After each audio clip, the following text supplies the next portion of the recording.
你说美国好没有流量，你要说美国差，嘎嘎有流量。说美国马路不行的视频播放量478万，说美国电线杆不行的视频播放量525万。如果大家看到的信息都是经过选择的，那你又怎么能够得出全面、客观、真实的结论呢？因为信仰缺失，我们可能没有信仰。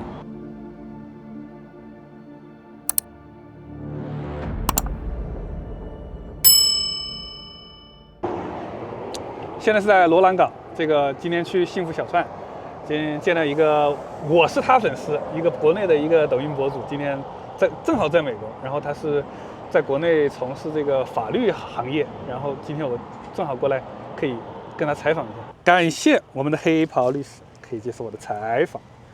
你为什么来美国？我来旅游。真的来旅游吗？真的来旅游。起码没有考虑过移民美国。暂时没有。来了多少天？15天吧。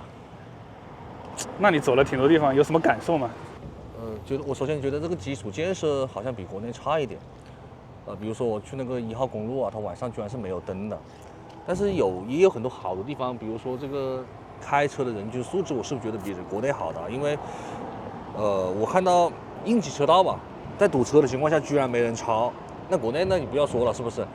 我觉得风景也很不错。人文方面你有什么体会吗？就是人文跟这些老美交流这些东西。我觉得美国的朋友都比较社交牛逼症吧，就是你只要跟他眼神对上了，他一定会跟你打招呼。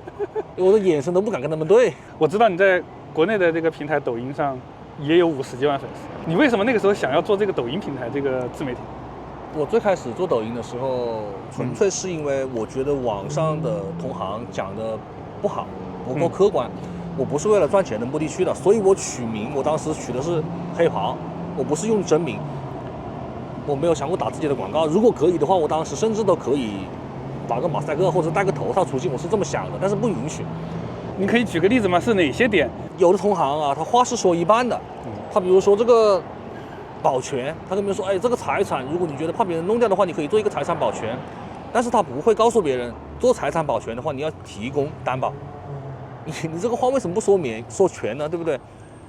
我就觉得这个不好，然后可能会对大家造成一些误导，而且有一些我很明显的感觉到他们是为了流量去说话，他有些道理他不对的，他可能觉得说这样的话，大家喜欢听，可能有流量他就这样说，我觉得这样是不对的。说什么样的话可能就流量比较好啊？这个好明显，我来美国就感觉到了。你说美国好没有流量。你要说美国差，嘎嘎有流量。我那天其实也是我的一个偏见啊，我刚来的时候一个偏见。我看到那个洛杉矶的那个快速道上面那个全都是水泥路面，我觉得不好，我觉得这么差。当然，我后来去了很多地方之后，发现其实很多地方是有柏油马路的，我就当时觉得很差，我就说，他妈的美国基建太他妈差了，跑了300多万播放量。但是后来我去那些优胜美地啊，去那些约书亚树啊，我觉得非常好。跑了几万的流量，就是你骂的话就有流量，你说好说点赞可能就没有流量。前段时间我在美国发视频就发现了，但凡没有骂美国的视频，都不要说夸美国，只要没有骂，全部没有流量，播放量10几万、20万、30万最多了。但只要一说美国不行了，不如国内，那流量直接起飞。说美国马路不行的视频播放量478万，说美国电线杆不行的视频播放量525万。播放量如此悬殊，你是博主你怎么选？其实我也录了美国，我觉得有一些不错的地方，比如说这一条快速路大堵车，在没有摄像头、没有交警的情况下，应急车道居然没有一台车加塞，是一台车都没有，全部规规矩矩的排队，有视频的。但你看我发了吗？费力不讨好，甚至可能把账号的数据弄差，没有人会这么做。还有更多我亲眼所见与网上的说法完全不一样的情况，视频都弄好了，我也不会发。这些好的情况没人发没人说，那大家在网上可不就只能看到斩杀线，美国要完蛋了吗？如果大家看到的信息都是经过选择的，那你又怎么能够得出全面、客观、真实的结论呢？好了，下课。但是你还是在坚持做一些普法的视频吧？普法为主吧，因为普法最简单，只要有一个素材啊，有一个什么东西的，你就能够聊，它不需要那么麻烦。那你在国内从事这个律师行业从事了多久呢？4年。4年。我是转行的。那之前是什么行业？建筑行业。哇，那跨度还挺大的。我以前考过那个注册建造师，因为我觉得可能是当时国内那个房地产还没有暴雷啊，也可能是最顶峰吧，一个欣欣向荣之下。我当时就感觉到了一点，我说为什么那么多房地产老板的儿女不从事相关行业，都跨行业去做别的？我觉得别人有资源、有资金、有背景，甚至有人脉，他们都不做，我他妈做个毛啊！我觉得可能是该下滑了吧，然后我就及时转向了。而且当时是有一个契机，我们家有一个饭店，开了大概20多年，生意非常好。然后呢，我妈妈年龄大了，她说你要不你来家里面继承这个饭店吧，生意还不错。当时收入确实是比较高的，我其实很反感，但是我这个人比较喜欢尝试，我就看到，别人没有这个条件都要去开饭店是吧？中国人可能都有一个开饭店的梦吧。我说那我既然有这个条件呢，我就去试一试咯。然后做这个饭店做了2年，确实也赚钱。开饭店的时候呢，上午的时候会比较闲，闲的话，我前面一段时间我是去网吧上网，后来上了大概半年，我觉得好无聊，我就想那干脆去找个什么书看吧。你看书我不可能看小说啊，我得看一点，我觉得看一点工具书啊。看工具书，我觉得那看个法律咯。那既然看个法律，我觉得那要不要检测一下自己的那个学习成果呢？然后去查，我发现我自己可以报名司法考试，就是这么阴差阳错的就考过了。这真的相当牛逼了，我觉得。我这个考试，我考试还行，是吧？我考那个建造师也比较简单。我计算过的，因为我当时在北京考，北京考完之后，我要把那个书寄回来，要看100斤的书。我的天，100斤，而且那100斤的书，你绝对不只是看过一遍，就是一门功课你可能要看4、5本书，然后它可能有8门功课，然后有 N 多习题。可以这么理解，它大概就是从疫情之后你就开始从事这个法律行业了。啊，是的，21年、22年左右吧。OK， 那你从事这个法律、这个律师这个行业之后，你发现有什么趋势的变化，或者是你接的这些案件大概是什么样的？会多一点呢，还是？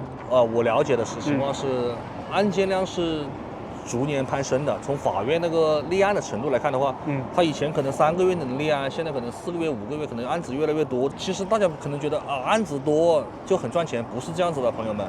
案子多，首先客户得有钱。现在大量的客户是没有钱，他甚至都付不起律师费，可能主要做的是那个行贿受贿类的案件还行，可能单价会比较高，但是服务周期也会比较长。他们当然是被告了，嫌疑人了。嫌疑人。OK， 这种案件现在是比较普遍的一个频发的一个趋势吗？还是怎么？我不知道算不算频发了，反正也有客户找了。然后可能你自己，如果你看国内的新闻，你也知道啊，那不是反腐的风到处吹吗？一个官员落马，那至少有5到6个行贿人受到牵连，对不对？因为你有受贿必有行贿，然后现在是行贿受贿一把抓嘛，相对以前那肯定是多一点。定罪率都很高，还是有机会把他们打成无罪呢？打成无罪怕是难吧？我们监委是办的都是铁案，然后没有证据也不会抓你，应该是先是抓领导嘛，然后领导就会一些线索就会弄出来嘛，然后就会伤人啊，就会被牵连进去吧。就除了这个行贿受贿的，还有诈骗了，还有诈骗，那不是反诈吗？反诈不是很多嘛？诈骗一般集中在东南亚那一块，还有就是合同诈骗啦之类的。反正我接触到的啊，都只是一个人报案，在国内被诈骗了，然后正好那些人也回来了，就把他们给抓了。当然不是中国警方跑到什么缅甸啊、越南去抓，那不可能。那诈骗的金额是有多少就可以立案的？诈骗的金额5000以上就能立案了。5000以上。那你帮我分析一个，我有一个现实的案例，就我妈，她从去年的大概是4、5月份，我进去当兵的时候，我因为我不在了嘛，她很多事情不会问我了，问不到了。她在拼多多上买个东西，别人就一个微信加了她微信去回访一个护肤的东西，然后前后等于说让她在半年的时间掏出了10几万。去买这个所谓的这个去搬的一些东西，先是几百块钱，然后发现你买有几千块钱，就是发那种很恶心的那种视频，就说你不弄的话就会变成那样，因为我妈就相当于被他套进去了，前后就是等于说是每个月搞几千，先是搞几千，后面就直接等于说1万2万的这么弄，最后17万弄给他了。然后那个人就是几个微信，一个是处理检测皮肤的，我说你怎么检测皮肤，他是微信看，微信打视频检测皮肤。那后来你报案了没有呢？我让我妈去报案，我妈去了派出所，然后她还录了音呢，她也发给我听，我听了就很生气，你知道吗？她说你这个是属于合同诈骗，就是就让你去找那个工商啊或者是怎么去。不是，他是说经济纠纷嘛？经济纠纷，对。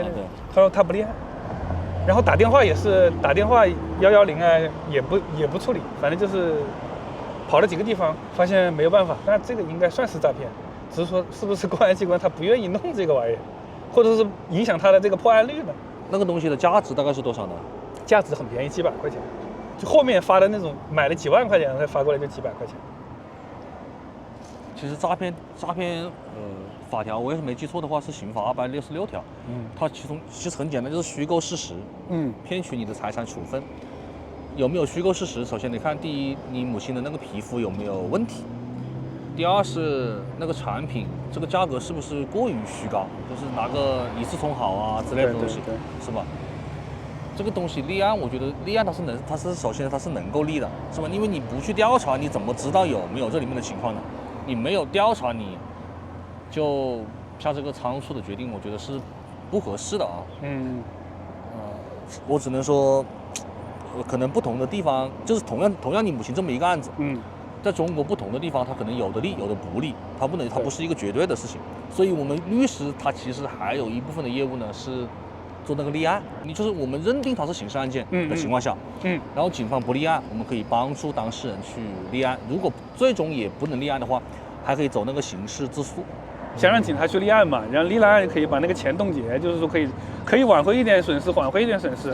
这个事情，所以说也是一个谜吧。你看有的案子，我把牛卖给别人了，收了一笔钱，那火速就立案了，那别人那个牛都卖出去了，正儿八经的牛卖出去了，然后他说他收的钱不干净，没有办法，所以他有的案子他就是可能你觉得看到有一些很多在新闻上看到有一些很多，我靠这都能立啊，那我妈妈那个为什么不能立？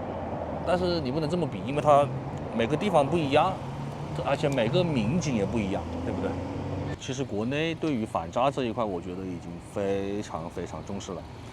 我觉得我个人认为啊，都已经重视到了没有，或者是侵犯到我们的权益的地步了。这到什么程度吗？我的电话卡我不用就要停，我的钱我只是给我老婆转，都要被冻。他的理由是什么？快进快出。我给我老婆转钱，我不能转吗？我不能够收到钱之后马上转给我老婆吗？就说我涉诈、涉赌。然后呢，这些钱被冻了之后是不会告诉你的。你比如说我开车去过收费站，你可能上高速的时候是好好的，你下高速他跟你说你的卡被冻了，你怎么办？然后你解卡，你要去银行，解过卡的朋友都知道啊，随随便便就是一个上午没有了。就这种事情还发生过一个新闻。一个去西藏旅游的博主，反正是离他最近的银行有100多公里，银行就是突然一下说把他的卡给冻了，现在去解卡他得折返100多公里，这些东西没有补偿的。我个人认为啊，配合反诈是义务，对，但是因此动错给当事人造成的损失，你总得有人承担吧。从这一点来说了，其实反诈是做得很到位的了，甚至都已经影响到我们的生活了。不立案的这种事情确实是有啊。可能你想办法，如果你真的想弄的话，你可以想办法换一个地方去立案，或者是找一些专业的人士帮你立案。但是找专业的人士帮忙立案非常贵。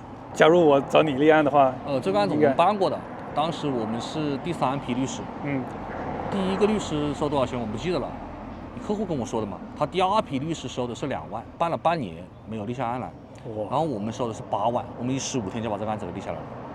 立案不等于抓人，对，抓人不等于判刑。你不要认为把案子一立啊，对方就他妈的伏法了，那不是的啊。后来还有很多的侦查的程序，对不对？我是移民采访嘛，我知道这边很多其实过来的一些移民，国内抖音上所说的润人嘛，其实在国内是真正的遇见了这种类似于破产的或者是怎么样的一些事情，他们是可能是在国内就是真的找不到这种翻身的路，来的美国，不管是他怎么来的。就这种事情，你在国内有没有处理过？就是让这个人能够让它破产，彻底就是不用去承担这些债务这些方面的事情？没有，我听说美国是可以个人破产的。对，美国是可以。国内据我了解是没有的，而且是对于个人来说是无限连带责任。就是你有多少钱就要还多少钱，你死了之后都要用你的遗产还。那如果没有遗产呢？那没有遗产那就没办法，没办法了，那就是人死了嘛，人死再消嘛。但是你但凡有点遗产，都会要用你的遗产还干净，因为它是这么一个逻辑啊。如果是经济纠纷的话，其实对方觉得你没有这个能力，就不应该跟你去做这么大的生意，这是第一。当然如果说是交通意外啊，或者是那些那就没办法。这一点我确实觉得不太好，因为如果你不小心的话，背负一个巨额债务，打工确实是还不起。你做生意的话呢，你有可能会欠得更多。对于你来说，你本身就背负了债务，你做生意的话，你没有这个资本金的，对不对？你没办法重新翻身。因为我做网络，我就稍微了解一点。因为它其实这个东西是没有民意基础的。就是我们国内如果想去推动这个个人破产，首先第一，国内可能打工的人比较多，他 get 不到这个点。对，他就觉得欠债还钱天经地义，是吧？国内很多人是父母做这个，爷爷奶奶做这个，他自己也做这个。比如说体制内的，3、4代人是体制内的，上班3、4代人都上班，他就不可能欠钱，他就没有这个意识。你说句不好听的，祖祖辈辈没有人经过伤，这样的人太多了，欠了钱可以不还，他们 get 不到，他们理解不了，这也是个很现实的情况。对，他没有这个民意基础，我是这么认为的。哎，你觉得最近这些年长沙的这个法治的这些环境是怎么样？其实因为我生活在长沙，它再差我是感觉不到的，你懂吧？我以前在北京读书的时候，中国政法大学出过一个法治文明的排名吧，湖南垫底的存在，我都是很震惊的，因为我是一个湖南人，我说湖南垫底，我 get 不到。但是你去了一些其他的省份啊，特别是浙江，差距还是相对明显的。你也有接过一些外省的案件是吧？你去那边？我经常接外省的案件，重庆的呀、广州的呀、上海的呀、浙江的呀，我全国的案件都接。湖南，反正至少比他们，肯定还是有不足的地方，对不对？分两方面去想啊。他如果都已经做得非常好了的话，那我怎么还会有机会呢？也是，是吧？那一定是在混沌当中我们才有机会嘛。他以后肯定会越来越好嘛，是不是？那你去过很多国家是吧？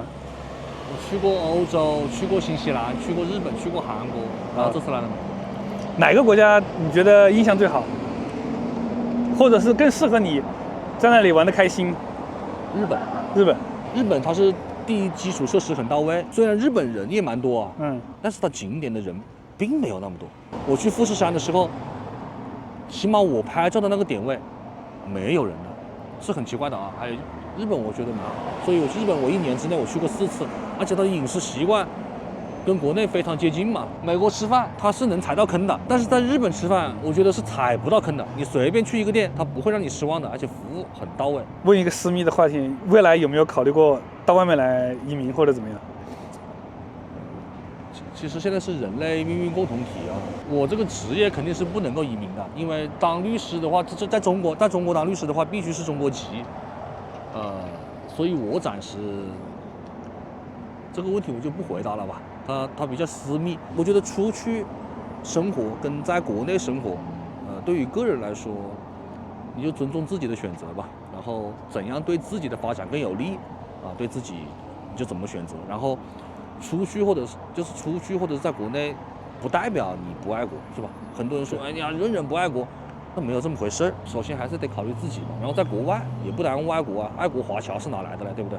星星之火可以洒向全世界嘛，对不对？对。出来之后，多一点同胞啊，也是很好的嘛。你看很多人说，啊，出来之后都是中国人骗中国人，啊，我觉得不是这样子的。你出来之后，你哪里不要找中国人帮忙？但是有一点，就是中国人他确实可能啊，至少没有印度人团结。因为我是觉得为什么会这样子？因为信仰缺失，我们可能没有信仰。就是你看印度人为什么团结？他可能是不是我猜的啊？是不是有一个共同的信仰的宗教呢？是不是他们宗教里面是不是有这样一个互帮互助的传统呢？我猜的啊。但是我们这里可能是比较利己吧。我们的信仰可能就是发财吧。像我妹妹啊，就是表妹嘛，表妹是体制内的。对。我今年过年，我们家那个接财神，居然是她在群里面发的。我当时就聊她，我说你一个公务员，你搞什么接财神？你想什么发财？这关你什么事嘛？我说，每个人都想的是搞钱嘛，在国外搞钱，我自己的看法啊，跟我们中国的搞钱不一样。还是那句话，我们以前我们家开饭店的，一年365天，除了过年放5天假，全年无休的。对。国外的饭店好像不是这样子，他会关门休息的。对。这个国内是不敢想的，去拉斯维加斯玩那么著名的游客中心，他居然也会放假。我觉得他们可能兼顾了搞钱跟生活吧，然后我们可能搞钱搞得不要生活了吧。终极到一点，归根结底是一个安全感的问题。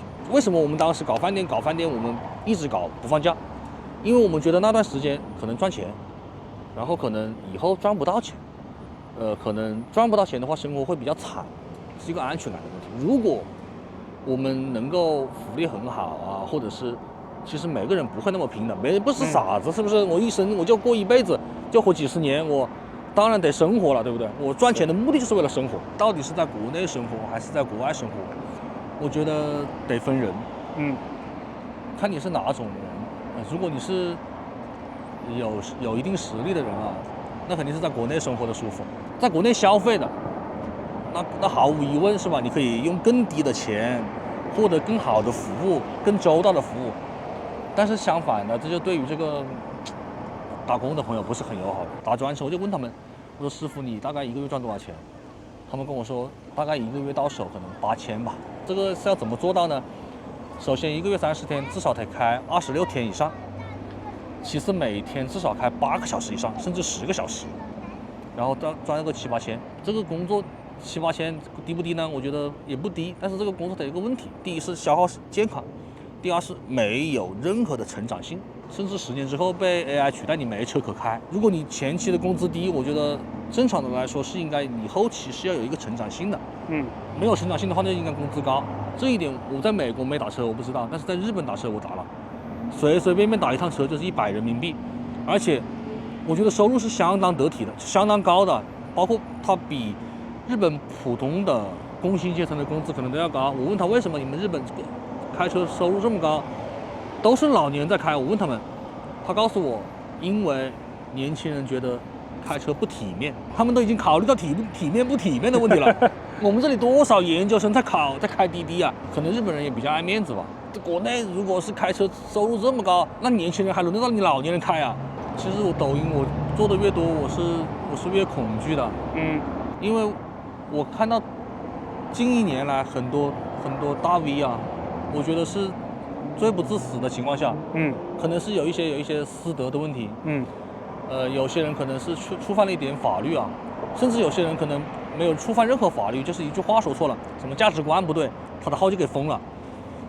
我其实是所以说是有点恐惧的，所以我不确定有些话能说，哪些话不能说。如果是你不确定的话呢，就选择不说，对吧？然后你不说，就做得很痛苦。伏法的同时，我们抖音会给一部分的不晓得叫什么费用吧，算是稿费吧。我每条视频都有稿费，然后可能会有一些广告的费用吧。抖音这个平台或者是所有的网络平台是最公平的，因为它没有门槛。比如说你开个饭店，你还得会炒菜，你还得有房租，它没有门槛，没有门槛才是最大的门槛。你说我能讲法律，其实法律这个赛道非常窄的。我这个粉丝量切换到任何一个赛道，什么移民赛道呀、美妆赛道呀，都比这个赚钱10倍。我们法律赛道是最不好变现、最难变现，而且限制最多的，变现就很难。你说都是一些吃瓜的人。不过我觉得你做的这个事儿也还是挺有意义的吧？可能隔行如隔山啊。对，确实有一些朋友，你都没有想到他们为什么法律意识这么单薄。对，甚至有一些东西他甚至都不需要学法律，一些基础的社会常识都没有。讲一些之后，可能这部分朋友就会有这方面的了解。最关键的是让别人相信我，让别人了解我这个人。那通过这个平台，你有拉到一些什么客户吗？有啊，我碰到过非常豪爽的客户啊。去年还是前年，有一个印象深刻的客户，神秘客户，我都没有见过他的面，跟我打了20分钟的电话。然后律师费我开口是15万，一口价没还直接付了，然后那个案子15天就搞定了。我想着反正那个票也买了，就顺便去当地拜访他一下嘛。不见面，就有这么神秘，有这么神秘哪来的，对不对？我就只发 YouTube， 反正也没讲啥，咱们去撸串去。好的，就这么一个情况啊。嗯。就我明明没讲啥，但我都有点怕。哎呀，是的。因为不确定。对，就是未知嘛，就是未知。对，就是未知嘛，就是我跟你说，有一次，某些领导找我过来删视频，其实他都不知道为什么要删视频，他就喊我来删。层下播的一个任务。后来是我告诉他为什么删视频，我说因为我的这条视频被人搬到外网了，他都不知道，他就要我删，还是我跟他一个提醒。他说他当时跟我说，哎，你这条视频我看起来好像也没有问题了，这些词也不是你发明的啦，为什么上面的领导要你删呢？我说因为被别人搬到外网了。好像国内现在对这个在外网发的声音会特别的重视。有一个叫最大的反贼头子李老师什么的。对，他搬了你的视频是吧？他经常搬。他能搬你的视频，说明你说的确实是比较直接的东西。他经常说的不直接，他不会搬你的视频。他经常搬我的视频。然后他确实是被很多就是盯得很。别人说他是最大的反贼头子嘛。对。我是被他经常搬来搬去的，然后他一搬我的视频，那我的视频就要下架。我那个视频如果能在国内的平台发出来，那肯定是没有任何问题的，就是起码是方方面面是没有问题的。但是他搬了过去之后，可能就被有心人利用了吧，比以前更加谨慎一点了。对，谨慎一点。OK， 我们撸串去。好，大家看一下这个美国的路面，美国的路面跟国内不同啊，美国的路面很简单，它就是水泥拉丝，而国内呢是沥青路面。沥青路面又称柔性路面，水泥路面又称刚性路面。我是建造师，这个我太懂了。其实它们各有优缺点。水泥路面的优点呢是造价简单，然后维护可能成本相对较低。但是它有个巨大的缺点，就是不降噪，因为它是刚性路面嘛。而国内的沥青路面的话呢，因为它是柔性的，就相对晶莹，这是最大的优点。所以在美国开车，这个胎噪啊，相对还是比较大的。没有国内舒服。美国的基建有多离谱，大家知道吗？电线杆，木头的。从我出生记事开始，我就不记得国内哪里有过木头的电线杆。我现在在旧金山，电线杆子依然是木头的。各位朋友，我现在已经到洛杉矶了，这里的电线杆依然是木头的。看一下，2026年还能在这么多主要的城市看到木头电线杆。我想是很多国内的朋友无法想象的事情，可是它偏偏在美国就是真实存在的。可能基础设施这一块，我觉得确实还是不如中国。枪法也是法，关注我，也是中法学法、手法、用法。